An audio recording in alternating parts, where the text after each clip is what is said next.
Bulletin ముందుగా headlines.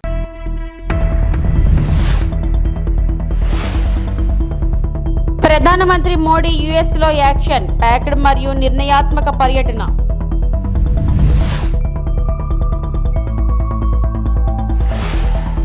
కర్నూలులో high court bench ఏర్పాటుకు రాష్ట్ర ప్రభుత్వం సిద్ధంగా ఉంది. ముఖ్యమంత్రి నారా చంద్రబాబు నాయుడు.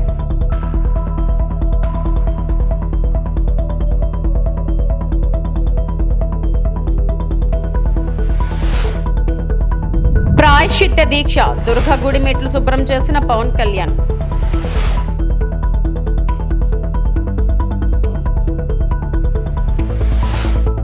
ప్రధానమంత్రి నరేంద్ర మోడీ యునైటెడ్ స్టేట్స్ పర్యటన ముఖ్యమైన సంఘటనలతో నిండి ఉంది. డెలావేర్ నివాసంలో అధ్యక్షుడు జో బిడెన్ తో ద్వైపాక్షిక సమావేశం, క్వాడ్ లీడర్స్ సమ్మిట్ మరియు క్యాన్సర్ మూన్ షాట్ చొరవలో పాల్గొనడం వంటివి ఉన్నాయి. ప్రధాని మోదీ భారతీయ ప్రవాసులతో భారీ కార్యక్రమంలో నిమగ్నమై టాప్ టెక్ సీఈఓలతో సమావేశమయ్యారు.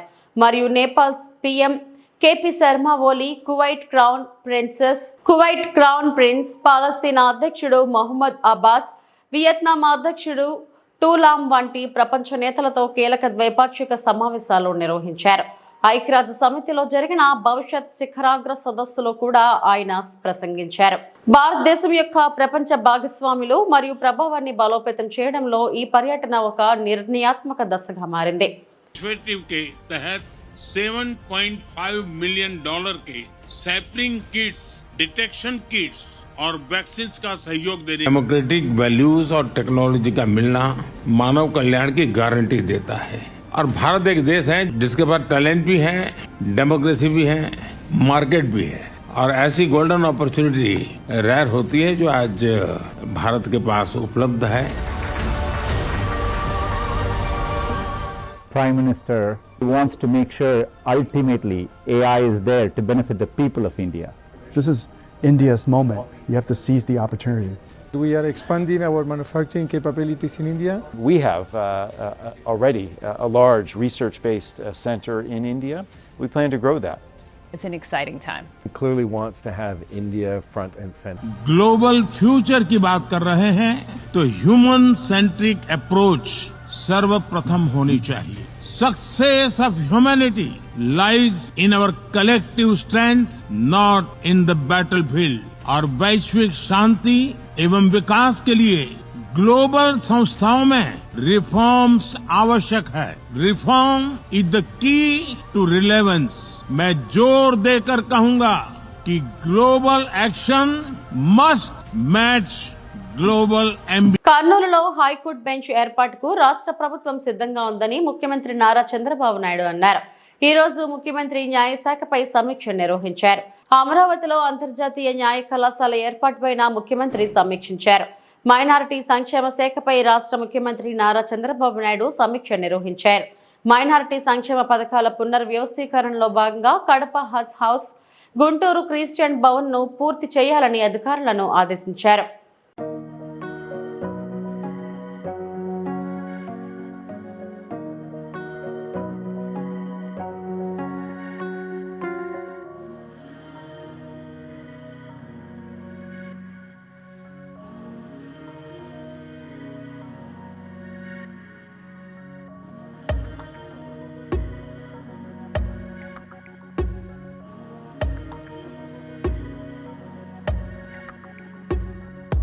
వైకాపా పాలనలో ఆలయాల్లో తప్పు జరిగిందని చెబితే అపహాస్యం చేసేవారని ఉప ముఖ్యమంత్రి పవన్ కళ్యాణ్ అన్నారు.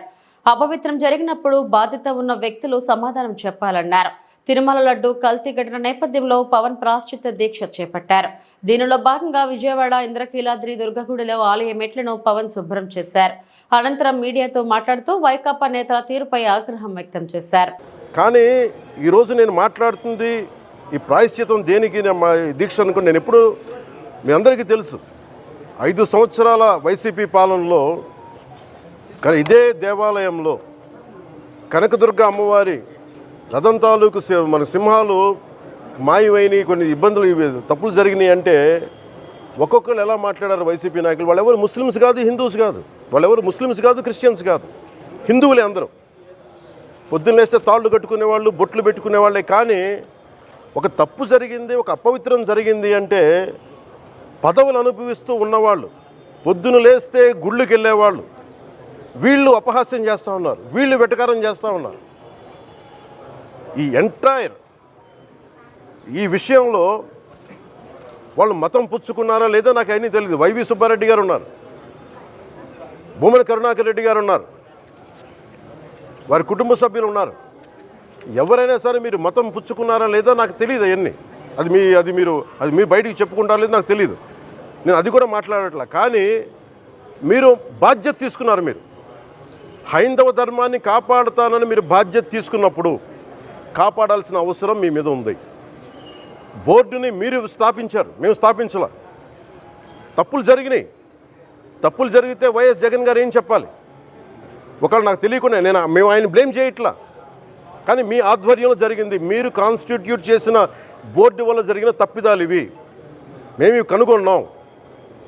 ల్యాబ్ టెస్టులు ఇవన్నీ మేము ఆటలాడతామా? ఇవన్నీ వీటితోటి సెంటిమెంట్స్ తోటి మాకు బాధ్యత లేదా?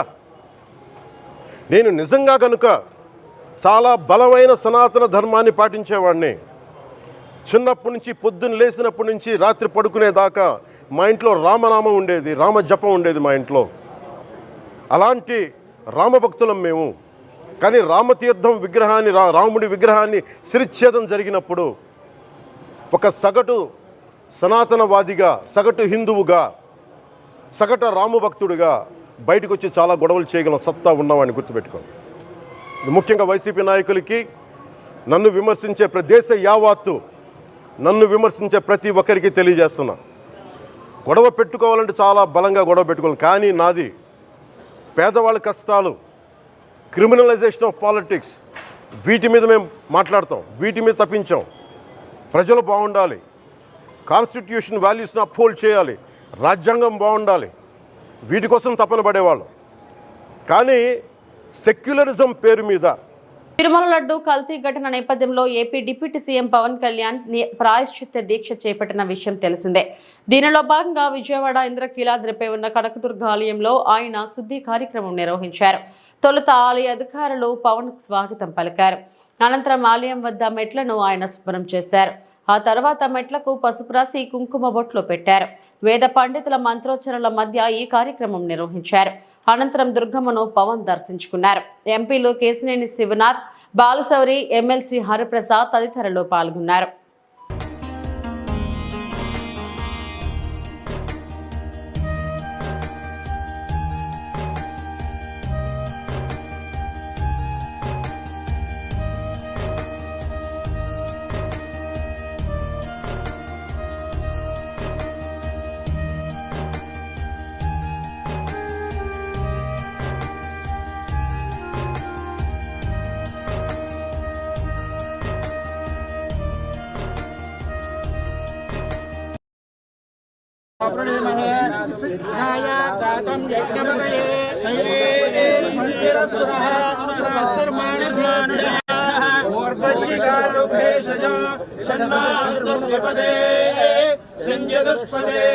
ఓం శాంతి శాంతి శాంతి.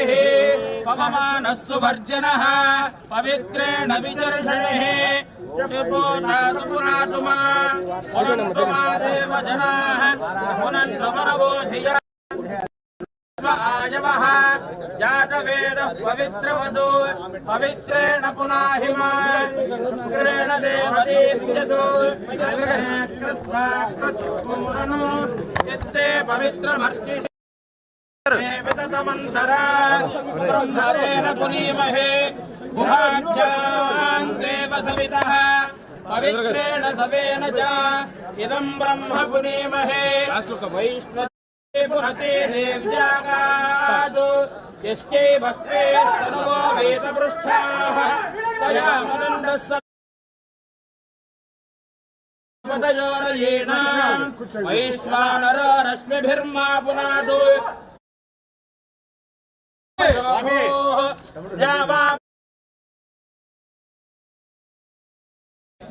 మా పునీతా బృహద్భిः సవిదస్త్రభిः వరిష్ఠైర్దేవైః అగ్నే దక్షే పునాహిమా ఏన దేవా పునత ఏనాపో దివ్యంగశః తేన దివ్యేన బ్రహ్మణా ఇదం బ్రహ్మ తిరుమల లడ్డు ప్రసాదంలో కల్తీ నెయ్యి వినియోగం. తిరుపతిలోని టీటీడీ పరిపాలనా భవనం ఎదుట సాధు పరిషత్ ఆధ్వర్యంలో నిరసన. సేవ్ తిరుమల, సేవ్ టీటీడీ అంటూ స్వామీజీల నినాదాలు. అపవిత్రం చేసిన దోషులను కఠినంగా శిక్షించాలని స్వామీజీల డిమాండ్.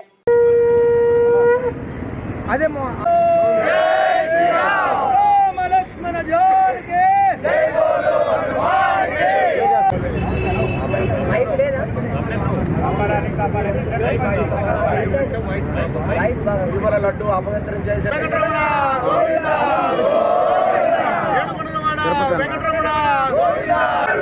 కల్తీ దొంగలను వెంటనే అరెస్టు చేయాలి. లడ్డు కల్తీ దొంగల్ని బేషరతుగా శిక్షించాలి, నమోదు చేయాలి. టీటీడీ అధికారులు తాత్సర్యం చేయొద్దు. కోట్లాది మంది హిందువుల మనోభావాలు గాయపరిచిన దోషులు కఠినంగా శిక్షించాలి. తిరుమల లడ్డూను అపవిత్రం చేసిన దుర్మార్గులు కఠినంగా శిక్షించాలి. టీటీడీ వెంటనే వాళ్ళపైన కేసులు నమోదు చేయాలి.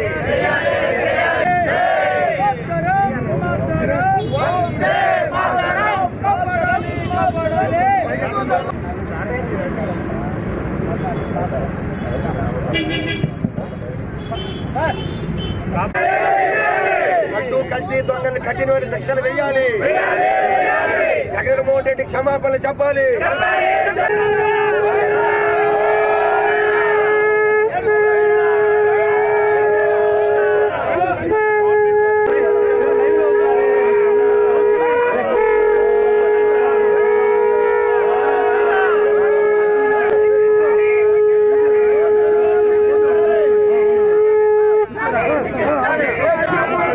తిరుమల క్షేత్రాన్ని కాపాడుకుందాం, లడ్డు ప్రసాదాన్ని కాపాడుకుందాం. దుర్మార్గులను వెంటనే కఠినంగా శిక్షించాలి. దినేష్ గారు ఇప్పుడు జరగలేదు. తిరుమల చరిత్రలో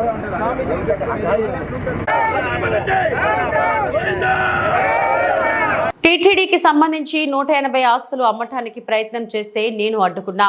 సనాతన ధర్మాన్ని అవమానించడమే వాళ్ళ అజెండా. టీటీడీ బోర్డు మాజీ సభ్యుడు ఆర్కే సిన్హా వ్యాఖ్య. देखिए, तिरुपति में एक ईसाई लॉबी पहले से हावी था. मैं तिरुपति बोर्ड का सदस्य था और मैंने देखा जब कोविड के दौरान 180 संपत्ति को बेचने की बात चल रही थी. जब मैंने प्रोटेस्ट किया, विरोध किया, तो उस 180 संपत्ति को बेचने से रोक लिया गया.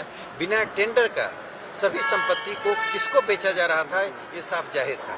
तो वह लॉबी किस तरह से सनातन धर्म का अपमान कर रही है, सनातन धर्म पर दबाव डाल रही है और तिरुपति की बड़ी संपत्ति का एक बड़ा हिस्सा ईसाई लॉबी के कब्जे में है. और इसके लिए संभवतः पुरानी सरकार जिम्मेदार थी और सुनियोजित तरीके से आंध्र का ईसाईकरण किया जा रहा था, जिसमें कि तिरुपति के सनातनियों का, तिरुपति के श्रद्धालुओं का अपमान शामिल है. రైతుల సొమ్ముతో విశాఖ డైరీ పాలకవర్గం అవకతవకలు. అవసరమైతే చైర్మన్ ను జైల్లో వేస్తామని హెచ్చరించారు శాసనసభ స్పీకర్ అయ్యన్న పాత్రుడు. మాకవరపాలెం మండలం లచ్చన్నపాలెంలో నిర్వహించిన ఇది మంచి ప్రభుత్వం కార్యక్రమంలో విశాఖ డైరీ పాలనపై ఆయన తీవ్ర విమర్శలు గుప్పించారు.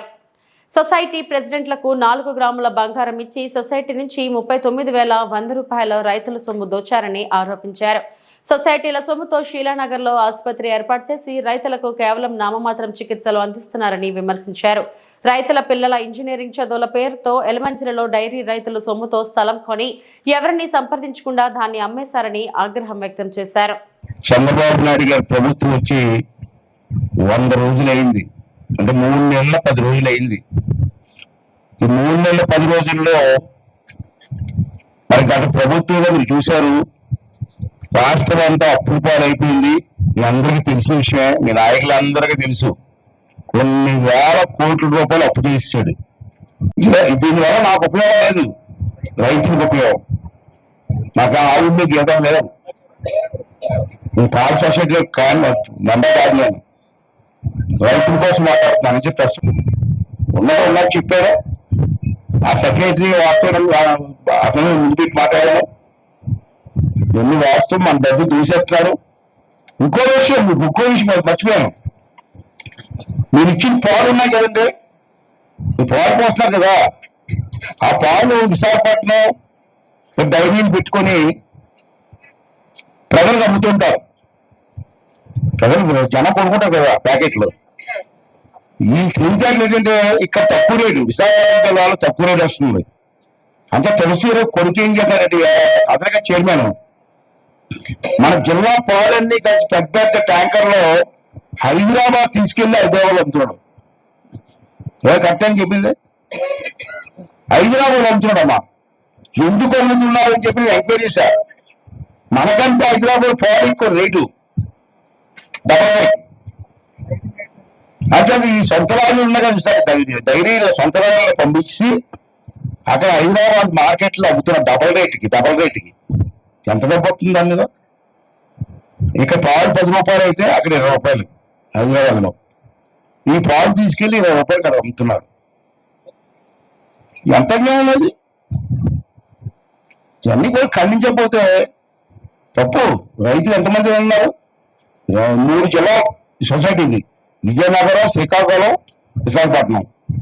కొన్ని వేల రైతులు ఉన్నారు దీంట్లో. ఈ రైతులందరికీ బొక్క పిడిచాడు.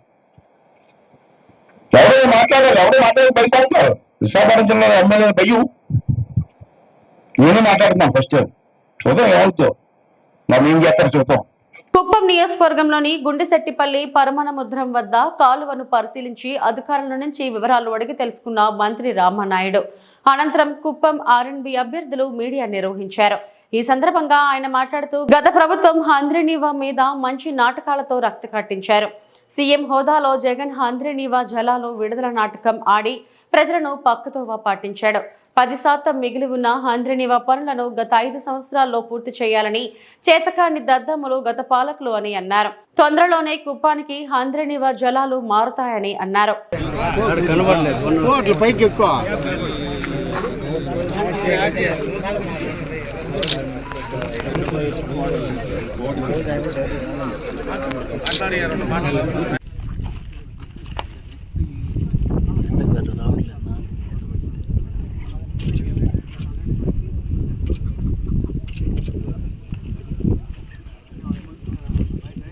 మిత్రులందరికీ కూడా ముందుగా నమస్కారాలు తెలియజేసుకుంటూ, ఆంధ్రప్రదేశ్ రాష్ట్రంలో ఇరిగేషన్ వ్యవస్థని, అందులో కూడా పర్టికులర్గా రాయలసీమని ఒక రతనాల సీమగా మార్చాలనేటువంటి ఒక ఆలోచనతో ఆ రోజు అన్న నందమూరి తారక రామారావు గారి దగ్గర నుండి చంద్రబాబు నాయుడు గారి వరకు చేసినటువంటి ప్రయత్నం ఏదైతే ఉందో, ఒక తెలుగు గంగ కానీ, ఒక హంద్రీనివా కానీ, ఒక గాలేరు నగరి కానీ, ఇట్లాంటి ప్రాజెక్టులన్నీ కూడా ఈరోజు రాయలసీమలో మరి ఉన్నాయి, నిర్మాణాలు అవుతున్నాయి అంటే అది ఎన్టీఆర్ గారు, అదేవిధంగా చంద్రబాబు నాయుడు గారి యొక్క కృషి అనే విషయం మనందరికీ తెలుసు. ఏదైతే ఇటువంటి రాయలసీమకు అత్యంత ప్రాధాన్యత ఆ రకంగా తెలుగుదేశం ప్రభుత్వం గతంలో ఇస్తే, గత 5 సంవత్సరాల వైఎస్ఆర్సీపీ పాలనలో మళ్ళీ 20 సంవత్సరాలు వెనక్కి ఇరిగేషన్ వ్యవస్థ ఆంధ్రప్రదేశ్ రాష్ట్రంలోనే కాదు రాయలసీమలో కూడా వెనక్కిపోయినటువంటి పరిస్థితి. ఎందుకు నేను ఈ మాట చెప్తూ ఉన్నానంటే, ఏదైతే ఇరిగేషన్ శాఖ ఎంత ప్రాధాన్యత తెలుగుదేశం ఇచ్చింది అంటే, లాస్ట్ 2014-2019 5 సంవత్సరాల తెలుగుదేశం ప్రభుత్వంలో ఆ రోజు మాకు 5 సంవత్సరాల బడ్జెట్ 7 లక్షల కోట్లు ఉంటే, అందులో మేము 72,000 కోట్లు ఒక్క ఇరిగేషన్కి పెట్టాం. అంటే దగ్గర దగ్గర మా బడ్జెట్లో 9.9% ఇరిగేషన్కి పెట్టాం. మరి 2019-2024 వైఎస్ఆర్సీపీ 5 సంవత్సరాల్లో వాళ్ళ బడ్జెట్ చూస్తే 12 లక్షల కోట్లు. మరి వాళ్ళు ఇరిగేషన్కి పెట్టింది ఎంత అంటే కేవలం 49,000 కోట్ల రూపాయలు మాత్రమే. అందులో ఖర్చు పెట్టింది కేవలం 31,000 కోట్లు మాత్రమే. అది కూడా మళ్ళీ సగం వాళ్ళ అవినీతికి పోయినటువంటి పరిస్థితి. అంటే మేము ఇరిగేషన్ బడ్జెట్లో 9.9% మేము పెడితే వాళ్ళు 2.2% వాళ్ళు ఇరిగేషన్ కేటాయింపులు చేశారని అంటే, ఈ ఆంధ్ర రాష్ట్రంలో ఉన్నటువంటి రైతాంగం మీద, వ్యవసాయం మీద మరి వాళ్ళకు ఉన్నటువంటి నిర్లక్ష్యం, నిర్లిప్తత ఏంటనేది, లక్షలాది మంది ప్రజల దాహార్తిని తీర్చడంలో మరి వాళ్ళు కేకొట్టపాడు పంట భూముల్లో సెజ్జలు పెట్టి తొలుత డీపట్టా భూములు, ఆ తర్వాత జిరాయితీ భూములు, స్టీల్ ప్లాంట్ భూములకు సైతం ఎసరు పెట్టాలని ప్రభుత్వం చూస్తుందని సిపిఎం జిల్లా కార్యదర్శి వర్గ సభ్యులు డి వెంకన్న పేర్కొన్నారు. సోమవారం ఆయన ఓ ప్రకటన విడుదల చేశారు. అనంతరం ఆయన మాట్లాడారు. పండించిందే తింటున్నాం, భూమి పోతే ఎక్కడికి పోతాం, ఎలా బతుకుతాం, ఏమి తింటామని నూతన సెజ్జల ప్రతిపాదిత గ్రామాలు రైతులు ఆందోళన చెందుతున్నారని ఆయన తెలిపారు. తరాలుగా భూమిని నమ్ముకుని బ్రతుకుతున్న చిన్న సన్నకారు రైతు కుటుంబాల్లో సెజ్జల ప్రతిపాదన తీవ్రమైన ఆందోళన కలిగిస్తుందని అన్నారు. కేకోటపాడు మండలంలోని గుల్లిపిల్లి, ఆర్లి, సింతపాలెం, గరుగుబిల్లి, అదేవిధంగా గొండుపాలెం ప్రాంతాల్లోని ఈరోజు సెజ్జల కోసం రాష్ట్ర ప్రభుత్వం భూములు తీసుకోవాలని చెప్పేసి తీవ్ర ప్రయత్నం చేస్తూ ఉంది. దాదాపు 1300 ఎకరాలు పైబడి అక్కడ డీపట్టా భూములు ఉన్నాయి. ఆ భూములు గతంలో ఇచ్చినటువంటి పట్టా భూములు, ఫోర్సు, నాన్ ఫోర్స్ భూములు అక్కడ ఉన్నాయి. ఆ భూముల్ని పేదల నుంచి ప్రభుత్వం లాక్కోవడం కోసం తీవ్ర ప్రయత్నం చేస్తూ ఉంది. ఈ భూముల్లోని రైతులు చెరుకు, మిరప, వంగ, అదేవిధంగా అనేకటువంటి జీడి మామిడి తోటలు వేసుకొని దాని ద్వారా ఉపాధి అటువంటిది ఈరోజు పొందడం అటువంటి జరుగుతూ ఉంది. అటువంటి భూముల్లోనే ఈరోజు సెజ్జల కోసం తీసుకొని వాళ్ళు మోసం చేయాలని చెప్పేసి ప్రయత్నం చేస్తుంది. మొదటి విడతలో డీపట్టా భూములు తీసుకోవాలని, రెండో విడతలోనే జరాయితీ భూములు తీసుకోవాలని, మూడో విడతలోనే ఆ స్టీల్ ప్లాంట్కి సంబంధించినటువంటి భూములు కూడా కాజేయాలని చెప్పేసి ప్రభుత్వం ప్రయత్నం చేస్తూ ఉంది. ఇప్పటికే అనకాపల్లి జిల్లాలోని అచ్యుతాపురం ప్రాంతంలోని 10,500 ఎకరాల భూమి తీసుకుంది ప్రభుత్వం. ఆ 10,500 ఎకరాల్లోని పూర్తిగా కంపెనీలు అటువంటి ఈరోజు కూడా కట్టలేదు. అవి కట్టి ఉపాధి కల్పించవచ్చు, అది చేయలేదు. అదేవిధంగా పరవాడ ప్రాంతంలోనే 2,500 ఎకరాల భూమి తీసుకుంది. అక్కడ కూడా పూర్తి కంపెనీలు కట్టలేదు. కట్టిన కంపెనీలు కూడా రసాయన కంపెనీలు, ఫార్మా కంపెనీలు, ప్రమాదమైన కంపెనీలు, ఈ ఎక్కడెక్కడో దేశంలో నిషేధించిన కంపెనీలు ఇక్కడ తీసుకొని వచ్చి అక్కడ వాళ్ళందరికీ కూడా వాళ్ళ నెత్తిని పిడిగినేసేటువంటి ప్రమాదం చేసింది. ఇప్పటికే పరవాడ ప్రాంతంలో తాడి గ్రామాన్ని, అదేవిధంగా అచ్యుతాపురంలోని లాలంకోడూరు గ్రామాన్ని మేము ఖాళీ చేయించండి, మేము తీవ్రమైనటువంటి ఇబ్బందులు పడుతూ ఉన్నాం కాబట్టి మీ వాసన భరించలేకపోతున్నాం అని చెప్పుకునేటువంటి పరిస్థితి. అక్కడ ఉపాధి కల్పిస్తాం, ఉద్యోగాలు ఇస్తామని చెప్పి స్థానికులకు ఉద్యోగాలు ఇవ్వకుండా స్థానికులకి చిన్న చిన్న కళాశీ పనులు, అదేవిధంగా బాత్రూములు కడిగేటువంటి చెత్త పనులన్నీ కూడా ఇచ్చి ఎక్కడెక్కడి నుంచో వాళ్ళు బయట నుంచి టెక్నీషియన్ని తీసుకుని అక్కడ పని చేయించుకునేటువంటి పరిస్థితి అక్కడ ఉంది. అందుకని ఈ రోజు వరకు స్థానికులకు ఉపాధి కల్పించలేదు. స్థానికులకు ఉపాధి కల్పించాలని మేము డిమాండ్ చేస్తాము. ఇక్కడేమో కంపెనీలు పెడతాం, 4 నియోజకవర్గాన్ని అభివృద్ధి చేస్తూ ఉంటారు. అభివృద్ధికి మేము వ్యతిరేకం కాదు, కంపెనీలకు మేము వ్యతిరేకం కాదు, లేదంటే ఉపాధి ప్రజలకు ఉద్యోగాలు, యువకులకు ఉద్యోగాలు ఇచ్చడంలో మేము వ్యతిరేకం కాదు. కానీ మీరు ఏ కంపెనీ పెడతారో మాకు చెప్పాలి, ఆ రైతులకు చెప్పాలి. ఆ రైతులకు చెప్పి ప్రజలకు చెప్పి ఒప్పించి తీసుకోవాలి. కానీ రైతుల నుంచి బలవంతంగా భూములు తీసుకునే ప్రయత్నం ఈ ప్రభుత్వం చేస్తుంది. ఇక్కడే ఉపాధి కల్పిస్తామని చెప్తుంటారు. ఉపాధికి యువకులు అనేక మంది ఎగబడతా ఉన్నారు. మా ప్రాంతంలో కంపెనీలు వస్తాయి, మాకు ఉద్యోగాలు వస్తాయని. కానీ ఈరోజు ప్రభుత్వం ఉద్యోగాలు ఇచ్చేటువంటి పరిస్థితి లేదు. ఎందుకనంటే స్థానికులకు ఉద్యోగాలు ఇవ్వడం అనేటువంటిది ఈ రోజు వరకు ఏ పాలక వర్గాలు అమలు చేయలేదు, ఏ కంపెనీలు అమలు చేయలేదు. అందుకని స్థానికులు, యువతలు దీన్ని అర్థం చేసుకుని దాన్ని ఉపయోగించుకోవాలని చెప్పేసి మేము కోరుతా ఉన్నాం. అందుకని స్థానికులకు ఉద్యోగాలు ఇస్తామన్న మాట తప్పుడు మాట, ఇది బ్రోకర్ మాటలు ఇవి. అందుకని ఇక్కడ ఉన్నటువంటి యువకులు మోసం చేయడానికి ప్రభుత్వం ప్రయత్నం చేస్తూ ఉంది. అందుకని కేకోటపాడు మండలం, కేకోటపాడు, దేవరాపల్లి, చీడికాడ, మాడుగుల, రాయకతం వరకు, నర్సీపట్నం వరకు ఇవన్నీ కూడా పొల్యూషన్ లేకుండా సేఫ్ జోన్లో ఉన్నటువంటి గ్రామాలు ఇవి. ఇటువంటి గ్రామాల్లోని అనేక రిజర్వేర్లు ఉన్నాయి ఈ నియోజకవర్గంలోని. ఇక్కడ అనేకమైన పంటలు పండుతున్నాయి. ఆ పండిన పంటలని రైతులు అమ్ముకోవడానికి, మద్దతు ధర కల్పించడానికి, వ్యవసాయానికి అనుసంధానంగా ఎటువంటి అభివృద్ధి చేయాలనేటువంటిది ఆలోచించుకుంటా. ఏలూరు జిల్లా ద్వారకా తిరుమల. ఏలూరు జిల్లా ప్రముఖ పుణ్యక్షేత్రం ద్వారకా తిరుమల చిన్న వెంకన్న ఆలయంలో జరిగిన లఘు సంప్రోక్షణ మహాశాంతి హోమం కార్యక్రమంలో గోపాలపురం ఎమ్మెల్యే మద్దిపాటి వెంకటరాజు పాల్గొన్నారు. అనంతరం సెంట్రల్ స్టోర్లో లడ్డు ప్రసాదానికి వినియోగించే నెయ్యి డబ్బాలను, అలాగే ప్రసాదాల తయారీ కేంద్రంలో తయారవుతున్న ప్రసాదాలను ఎమ్మెల్యే పరిశీలించారు. ఈ సందర్భంగా ఎమ్మెల్యే మద్దిపాటి మాట్లాడుతూ రాష్ట్రంలో ఈ రోజు హిందూ మనోభావాలను దెబ్బతీసే అంశంగా పరిగణించిందని, తరతరాలుగా వస్తున్న ఆచార సంప్రదాయాలను మంట కలిపారని, గతంలో మాజీ ముఖ్యమంత్రి జగన్మోహన్ రెడ్డి తీసుకున్న నిర్ణయాల కారణంగా ఈ సంక్షోభం ఏర్పడిందని, జరిగిన అపచారానికి నివృత్తిగా ద్వారకా తిరుమల ఆలయంలో లఘు సంప్రోక్షణ మహాశాంతి హోమం నిర్వహించారని, ఇందులో భాగంగా సెంట్రల్ స్టోర్లో నిల్వ ఉండే సరుకులను పరిశీలించామని, అదేవిధంగా ప్రసాదాల తయారీ కేంద్రంలో ప్రసాదాలను పరిశీలించామని, ప్రతిరోజు క్వాలిటీ చెక్ చేసే విధంగా అధికారులతో మాట్లాడి చర్యలు తీసుకుంటామని, గత ప్రభుత్వంలో జరిగిన అపచారాలు ఈ ప్రభుత్వంలో జరగవని హామీ ఇస్తున్నామని తెలియజేశారు.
అందరికీ నమస్కారం.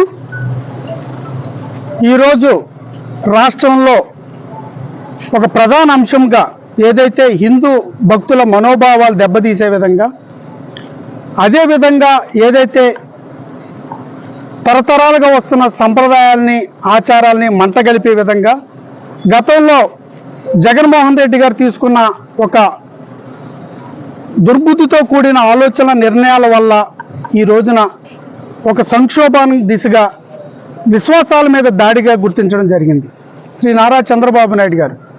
దాన్ని గుర్తించిన వెంటనే దానికి తక్షణంగా నివారణ చర్యలు, దానికి ఏ రకంగా అయితే శాస్త్రోక్తంగా ఆగమ శాస్త్ర ప్రకారం జరిగిన ఏదైతే ఒక శ్రీ తిరుపతమ్మ దేవస్థానం ఈవోగా బాధ్యతలు స్వీకరించిన భూపతిరాజు వెంకట సత్యనాగ కిషోర్ కుమార్ పెనుగంచిప్రోలు గ్రామంలో వేంచేసి ఉన్న శ్రీ తిరుపతమ్మ అమ్మవారి దేవస్థానం నందు నూతన కార్యనిర్వహణాధికారి డిప్యూటీ కమిషనర్ భూపతిరాజు వెంకట సత్యనాగ కిషోర్ కుమార్ మంగళవారం పెనుగంచిప్రోలు శ్రీ తిరుపతమ్మ దేవస్థానం నందు పదవి బాధ్యతలు స్వీకరించారు.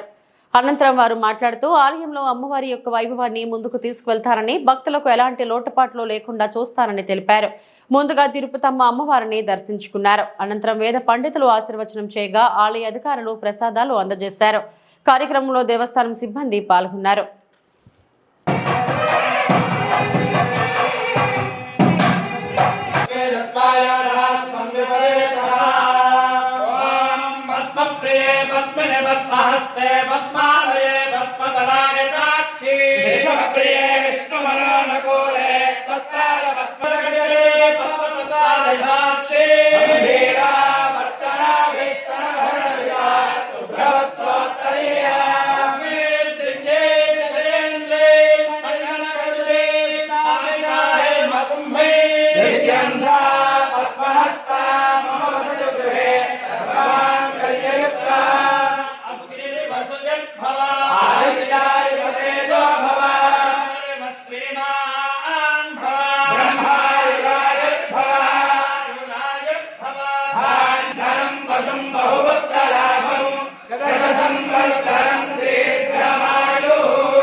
Kishore Kumar, deputy commissioner and executive officer, Tirupatamma దేవస్థానం పెనుగంచిప్రోలు ఈరోజు ఛార్జీ తీసుకున్నాం. అమ్మవారి దర్శనానికి వచ్చే భక్తులకి ఎటువంటి ఇబ్బంది లేకుండా అన్ని ఏర్పాట్లు చేస్తానని మీ ద్వారా భక్తులకు తెలుసుకుంటున్నాం. తిరుపతమ్మ. ఇవి ఇప్పటివరకు నా బులెటిన్ అప్డేట్స్. నమస్తే.